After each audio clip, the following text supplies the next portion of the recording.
They identify their needs, voice them, and most importantly, solve them as best as possible. These are the residents of Treasure Beach, St. Elizabeth. The residents are determined to develop their community while maintaining its natural uniqueness. Over the years, the small community of Treasure Beach in South St. Elizabeth has been implementing a number of activities to encourage development and a better standard of living for its residents. Most of the activities have been created through the initiative of the Treasure Beach Foundation. The Treasure Beach Foundation, also known as BREDS, is a non-profit organization. BREDS was established in 1998. All its members are drawn from the community and are volunteers. The name BREDS is short for brethren and is an expression used by fishermen in the area to refer to brethren or friends.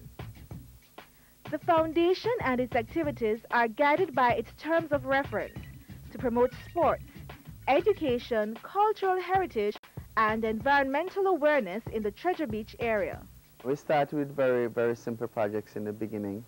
You know, things like painting the post office or painting the school, or repairing, you know, a few bathrooms at the school, to projects which we've done today, which is, you know, forming the Treasure Beach Response Unit, which is 27 volunteers who are trained as first responders, trained by doctors out of Bellevue Hospital in New York. One of our most recent projects was setting up an antenna, a repeater system in Malvern, which serves all the fishermen in Treasure Beach who go out as far as the Pedro Keys. 90 miles out, they can now talk back and forth and they can use a GPS. We're trying to raise funds for an ambulance. One such fundraising activity, in fact, the foundation's most important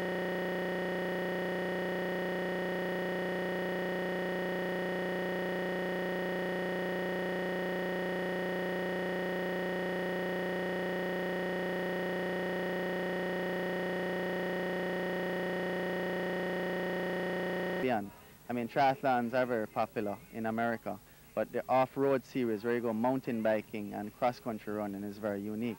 And the landscape lends itself to it, and you know, the community really come out and cheer people on. One year we had someone had a flat tire, and a guy literally cut a piece of his seat off of his motorbike as a patch. I mean, that is the level of community participation that we're having. Something like that, I mean, you can't put a value on something like that. It's just incredible.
I don't know.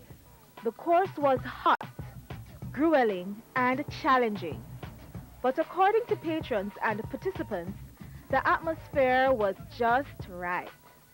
I think the whole idea of bringing exposure to this side of Jamaica, the south coast, Treasure Beach in this case in particular, is a very good idea. I mean, this is a magnificent part of Jamaica, and certainly from the standpoint of exposing locals from outside of the area who come in and participate, as well as foreigners, is in keeping with the thrust that I believe is necessary in moving forward to promote the South Coast, to promote St. Elizabeth, to promote Treasure Beach as a part of the Jamaican experience.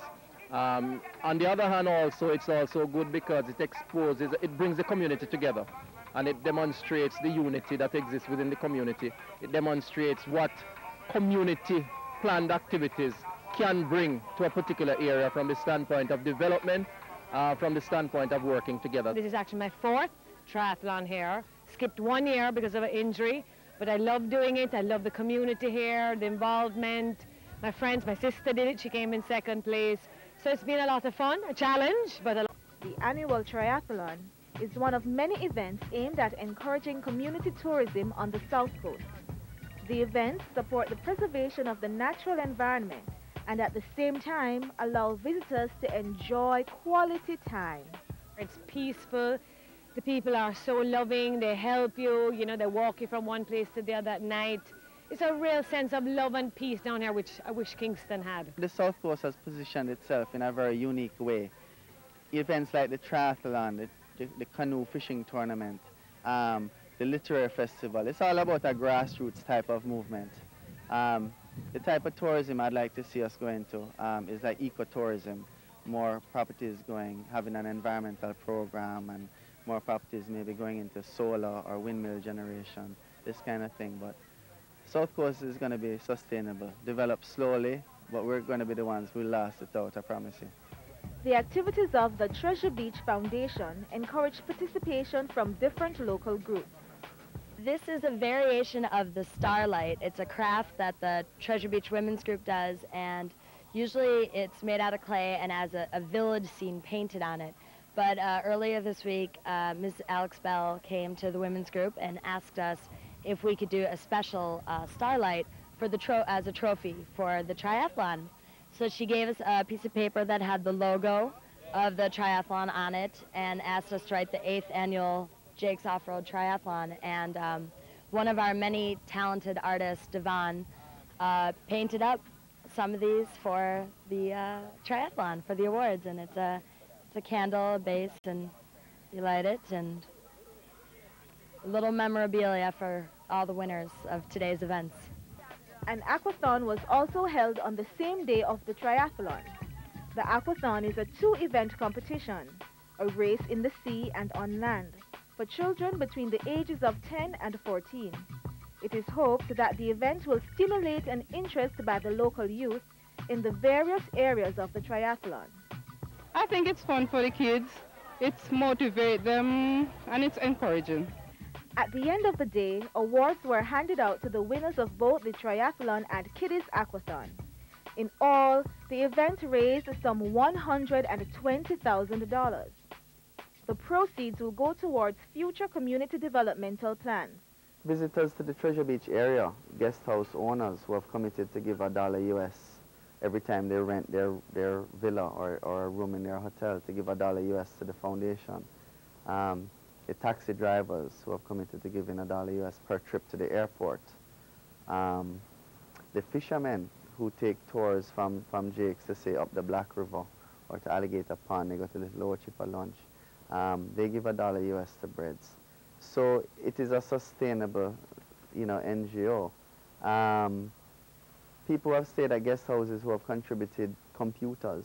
We've given out 35 computers in the last 3 months to 4 different schools. One institution that has benefited from the contributions of Breds is the Sandy Bank Primary School. The foundation built bathroom stalls, a gate at the front entrance, and a multi-purpose outdoor court, as well as a computer lab at the school. The power of the community and coming up with initiatives is what I think Breds has done. And I know we're going to get the ambulance, and I know that one day we're going to have a fire truck for Treasure Beach, and I know that we're going to have, a medical station, and that, slowly over time we will have a sewage treatment plant, and we will have a development plan, and, some things are worth fighting for. For more information on the work of the Treasure Beach Foundation, visit the website at www.breds.org or call 965-3000.